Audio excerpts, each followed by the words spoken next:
9, 8, 7, 6, 5, 4.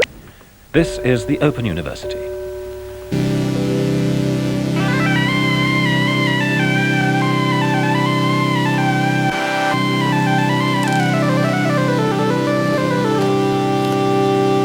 Welcome to the Open University Berlin, and I want to talk about my last week or so in which I've made that great transition from the East back to the West, back to my roots, and I'm feeling a kind of culture shock which I want to talk about in a talk in a floating university, which I think is going to be my first engagement here in Berlin, but it's not until September sometime.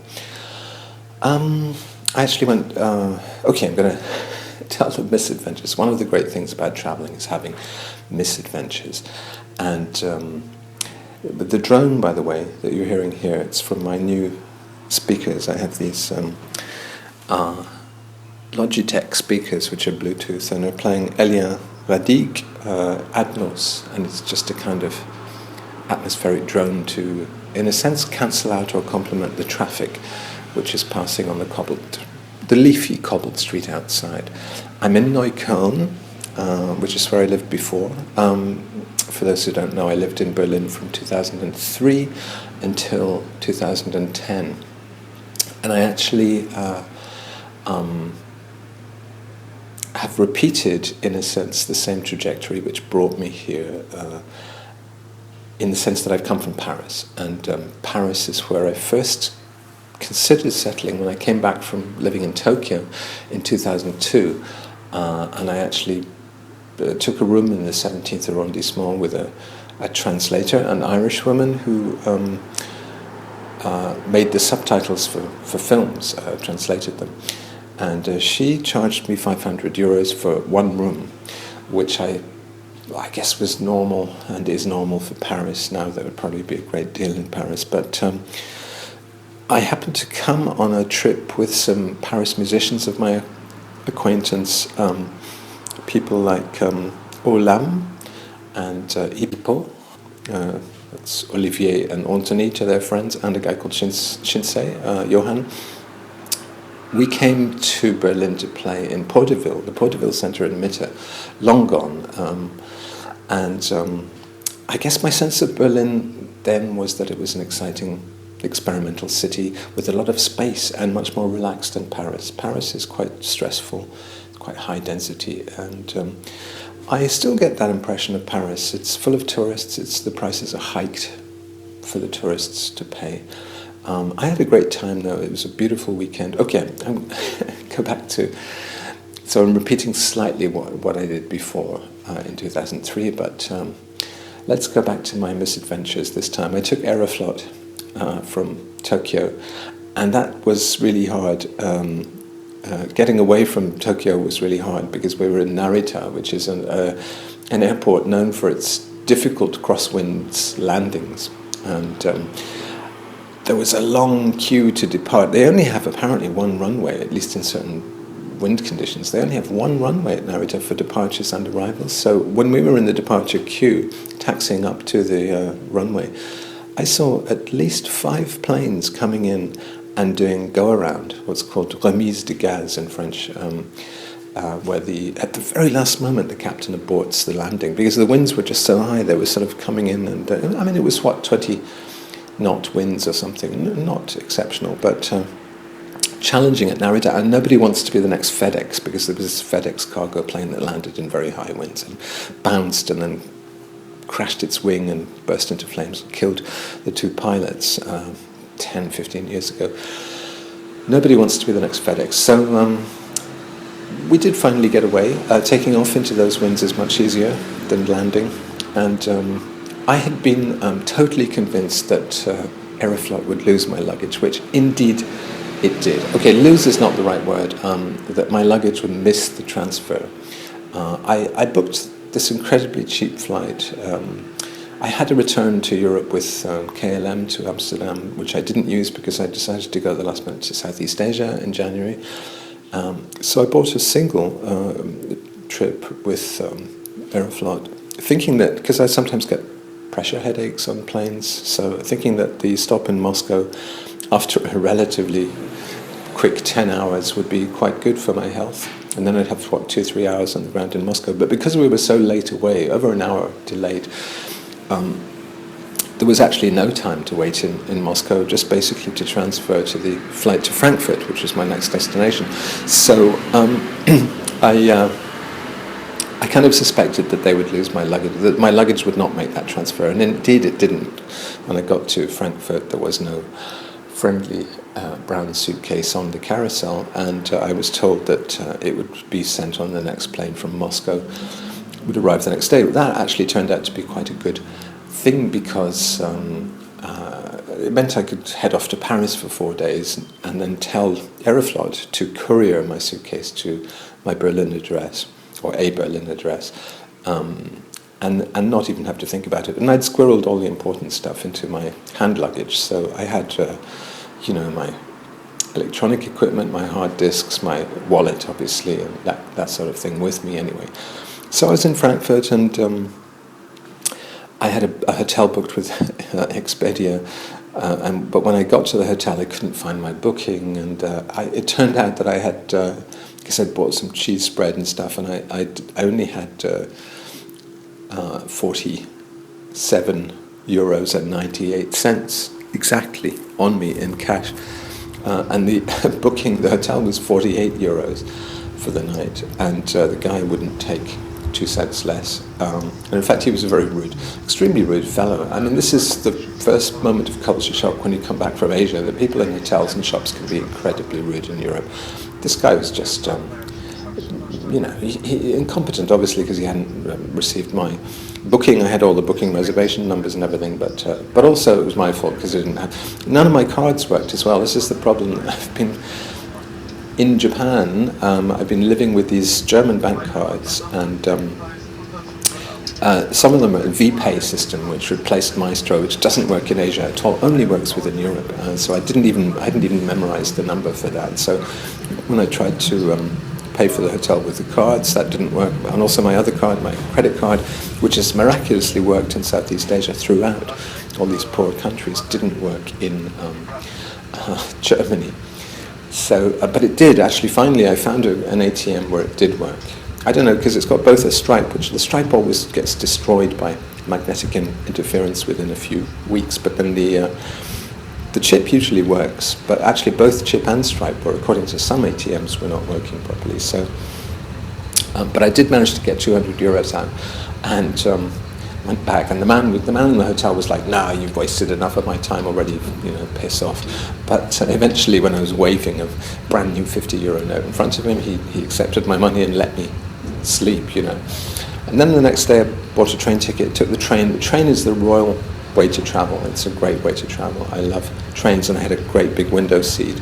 And the scenery between Frankfurt and Paris was beautiful.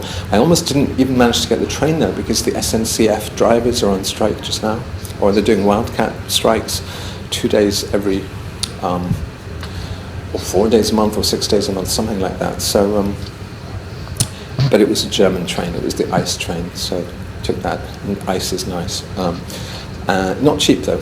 And so when I got to Paris, I also had many problems because I couldn't get any cash out of the wall. But luckily I was staying with friends, so I was staying with my best French friend, Gilles and Florence. Florence departed for London the next day, and Gilles is at the apex of his poetic career. Of course, he's known as the musician Toog, but he's also made the books of poetry. He's made 2 now, and the latest one is called Soleil Gris, and I talked about it in my last vlog. And so he was performing the night before with a musician called David Finnick, doing some live poetry performance, which went very well. And then we had a weekend essentially to walk around and see things and chat about. And what we do is it's almost cliche, but we're two French intellectuals who kind of talk about our procedures and our writing and all the rest of it. I don't know, it's a kind of fantasy for me to be that kind of person, and I love speaking in French to Gilles. He doesn't really speak English as well as I speak French, so we speak in French, and it's just us walking around talking about writing or being an artist or whatever, or talking about our shared past. Gilles has some challenging insights. He thinks that I should change up my style. He's not really making song music just now, so he's very critical of the density of my productions. He also thinks that my vlogs are narcissistic, which is quite funny because we once had this conversation in a restaurant called Hawaii with Kihimi Kari about which of us was the most narcissistic, and I think Gilles won because he has every right to be. He's a very good-looking man, we talked about that, and I caught up with his news, and I also met up with, since I'm single now, I can sort of meet up with girls, so I met up with a girl of someone I'd corresponded with for years, who's actually who's working in Paris, and we went to see on Saturday the Beaux-Arts degree show. The Beaux-Arts is the art school in Paris, just on the left bank at the end of the Pont des Arts, the Bridge of the Arts. And that was wonderful. It's a wonderful, rambling, grand building with sort of chapels and galleries, and like a huge museum essentially, but filled with the artwork of the students, which was of a fairly high standard. It wasn't remarkably high. I think in a sense the Berlin Art School has better work on show, but I think the environment in the Paris Art School is just terribly exciting. I'm going to close the windows here because there's a noisy bit of traffic outside.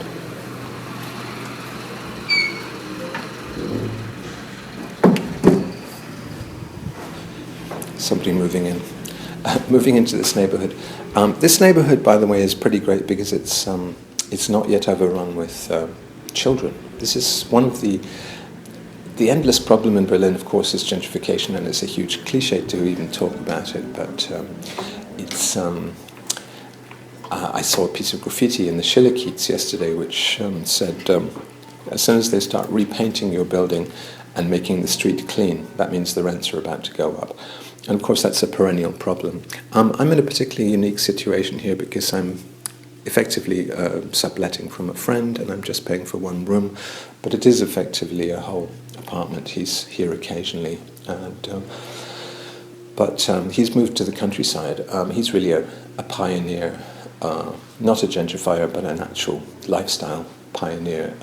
And some people are experimenting, I wouldn't say in a 70s way, but it does remind one superficially of communes and experiments in living which happened in the 70s. You can rent much more space very cheaply outside the city, but there, where Jan is actually a place called Gerswalde, which has it has a print shop there, and it has a restaurant which is run by Japanese people, some of whom I think they all live pretty much in this area. And it's a kind of initiative that's mostly active on the weekends, but Jan has opted to live there all weekend and commute in. Well, he was commuting into Berlin, but now he's actually got a job as a lecturer in a university which is between Berlin and his village.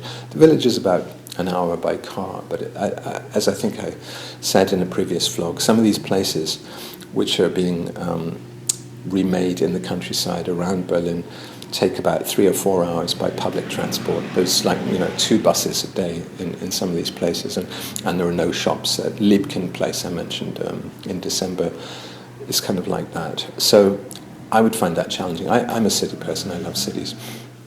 The area I used to live in Neukölln was along by the Maybach-Ufer market, and that I could still go by foot to the market from here. I'm to the north and to the east of that, and just on the other side of the canal. And I'm basically the street I'm living on. Half of it is in an area called Treptow, Alt Treptow, and the other half, this half, is in Neukölln. So it's the very north end of Neukölln, and but it's the same sort of cobbled streets and peaceful ambience as, say, the Schillerkiez, which is by Tempelhof Airport. But it hasn't yet been invested. There is one, I noticed there's one big new condominium development, sort of luxury apartments, a block or two from here, and that will obviously have an effect. That will change the neighborhood.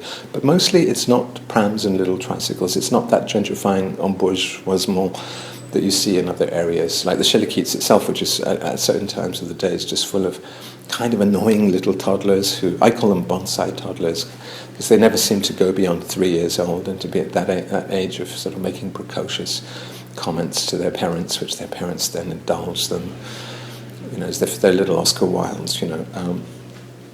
I love children, I just couldn't eat a whole one, as they say. But I see them really as a kind of bellwether of a certain Berlin gentrification in this context. And here there's like the building next to this one, it's all Turkish families, and this building has no Turkish people. It's quite strange segregation.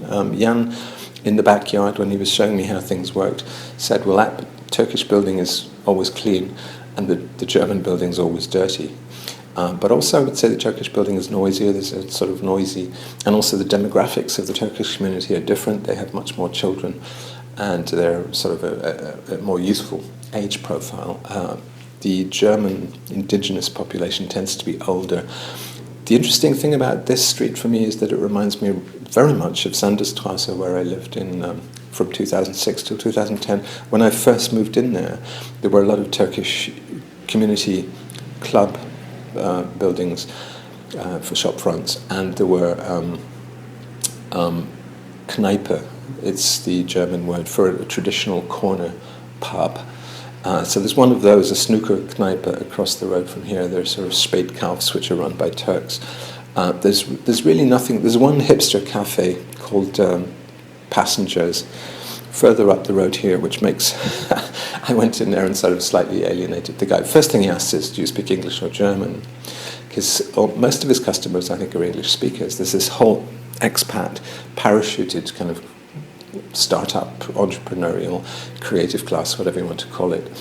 And he obviously recognized me as one of his kind. He was an English speaker himself, and he had a whole spiel about, he was going to give me a story about the beans, the source of the beans, and, you know, how they're fair trade and which country they come from. And I cut in on that and just said, I only drink beans from Laos. I'm sorry, you know, that's, do you have any from Laos? And he said, no, that's the one place we don't have them from. And I said, well, I'm leaving. And I pretended to walk out, but then I just said, no, I'm joking, and just give me whatever, give me a blend. And so he gave me a blend, and probably thinking smart ass, you know. But this whole barista culture is just a bit ridiculous. Some of my favourite haunts have actually gone since even just last year. I mean, I come back here pretty regularly, as you know. Agora, which was my favourite place to, you know, a beautiful brick building with co-working spaces, an orchard around it, and a water tower across the road, which always makes me think of that line from Ulysses about stately, plump Buck Mulligan out on the ramparts of his tower in Ulysses. Has had the orchard chopped down, and there's an office in there called Fact Fiction or something like that. Erased that from the mental map. It's actually gone to a location nearby, which is the old Kindle Brewery, and they've gone into a basement. So I think they've restarted, or are just about to restart the cafe, but in a basement. I mean, what was really beautiful about their former site, they had great food and coffee and stuff. I think Brazilians initially set up Agora. What was so great was just being able to be in the orchard. You know, it's a sort of a little back street, and you really could feel you were in this Arcadian paradise, sipping their excellent coffee in amongst apple trees, and you could actually eat the fruit from the apple trees. This company has cut down all the apple trees in that orchard around former Agora to make space for parking their motorcycles. I don't know what they do as a business, I'm not really interested, but it does seem symptomatic. I did notice already some changes in that place. While it was still Agora, it was shifting, and I think I noted in one of these vlogs that there were people with trembling little dogs on extending leashes going in there. And that was obviously the last stage of its gentrification before it got kicked out and a company moved in. So there is this precarious kind of this trembling quality to Berlin. Some things never change about the city, but also it's constantly on another level changing. And you never know what's going to be gone and what's going to be still there. I ran into my friend Mario on the street yesterday, just by chance, on Weserstrasse. And last time I saw him, he he had a badly injured leg. This time he seemed perfectly healthy, riding a rental bicycle, and invited me in to drink beer with some friends. I'm not really into the hedonism here. I think that's one thing I have a slight problem with. My old neighbourhood is the sort of toxic hedonic desublimation is what I like to call it. It should be an acronym, THD, toxic hedonic desublimation. Let me explain that phrase. Basically, when areas or people get too desublimated, and here we have to refer to Herbert Marcuse and the idea of repressive desublimation, the idea that capitalism thrives on our selfishness and our hedonism.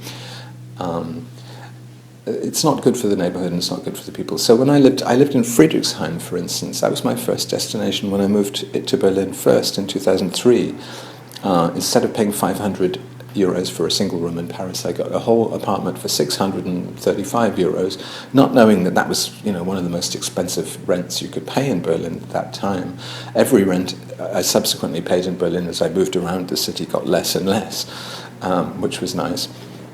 But because I was used to the Paris prices or even the London prices or Tokyo prices, that seemed like a good deal. And it was in an old, it was on the Karl Marx Allee, and it was in one of these, it's called Zuckerbaker, Sugar Baker Stalin buildings, which were built in the early 50s. And it's a kind of wide avenue down which the tanks could pass from Moscow if East Germany ever got a little, bolshy, or not bolshy enough, as the case may be. And then I moved to downtown Friedrichshain near the Simon-Dach-Strasse, which is kind of the more hedonic, toxic area as you get closer to Berghain and Revalerstrasse and all the clubs around there. And what I noticed in that area was that it was kind of a family area, and it was a restaurant area, a nightlife area, but it just seemed to get more and more about alcohol.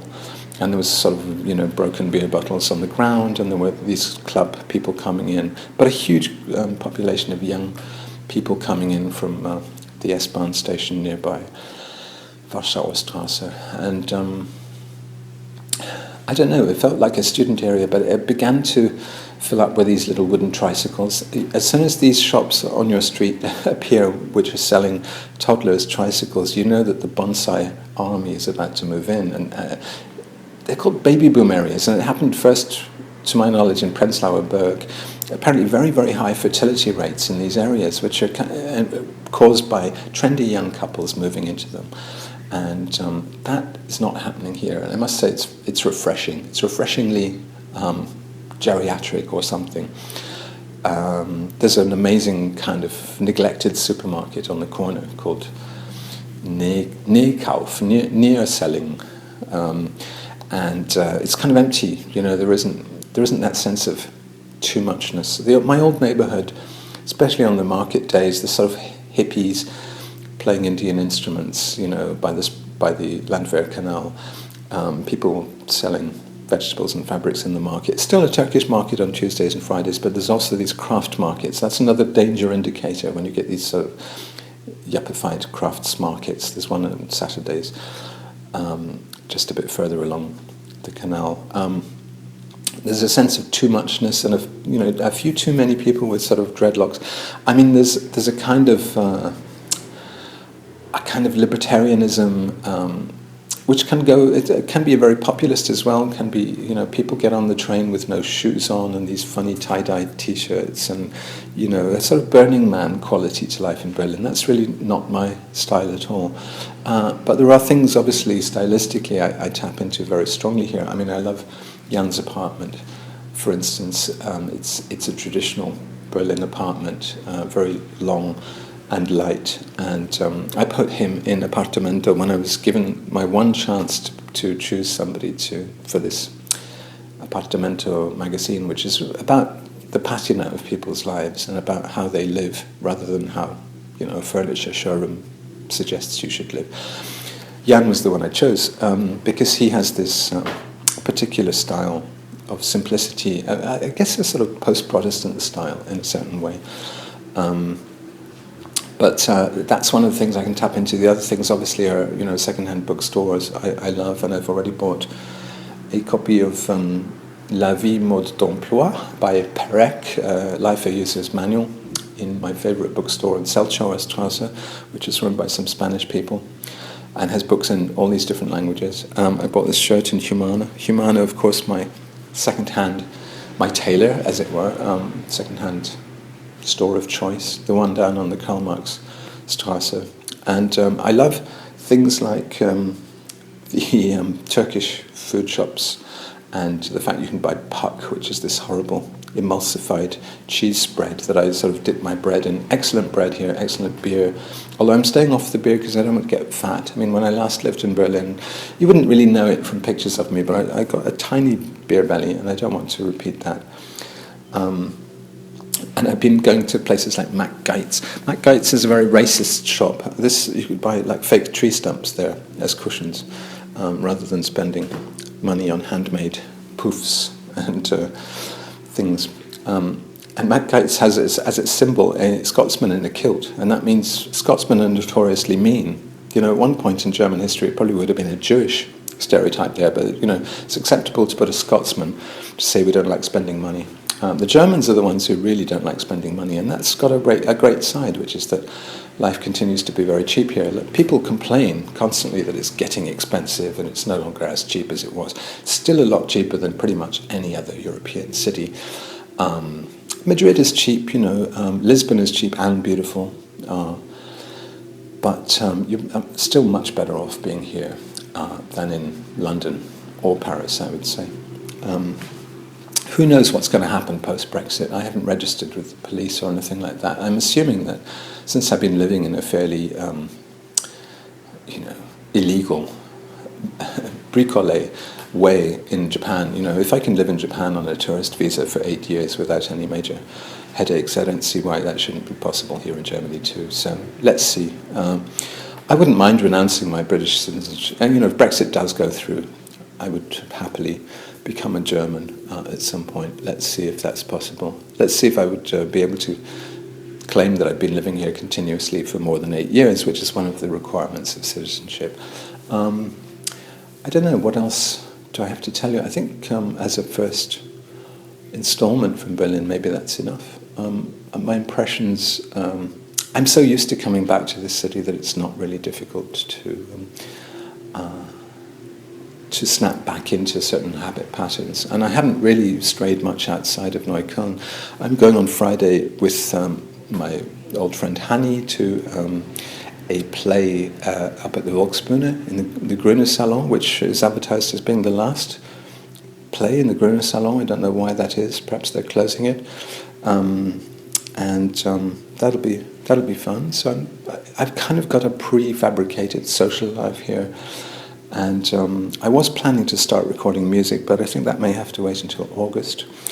And everything is fine. I'm at that stage. I'm still in my first week here, so I'm sort of at the stage where I have to establish an identity I had to re-establish my bank account, put that back in good standing, and get a SIM card, because you can't buy things with credit cards without getting a TAN code sent by SMS these days in Germany. So there's this horrible thing called verified by Visa, which requires an SMS TAN, and for the SMS to reach you, you need a German number, and to get a German number, you have to be verified as a person by the post office. But to get the post office verification, you have to have a mobile number in Germany in the first place. That's how they send it. Anyway, there's all these sort of catch-22 type things about existential questions. Who are you really? How do we know you say that you are who you say you are? This kind of slightly Kafkaesque bureaucracy, which I try to keep as much as possible at arm's length. In that, I'm not at all exceptional. Here, there is a very anti-authoritarian feeling and an anti-bureaucratic feeling. Kein Mensch ist illegal is one of the favorite sayings here. No person is illegal. This is what the squatters say just before the police crack down and throw them out. Open University.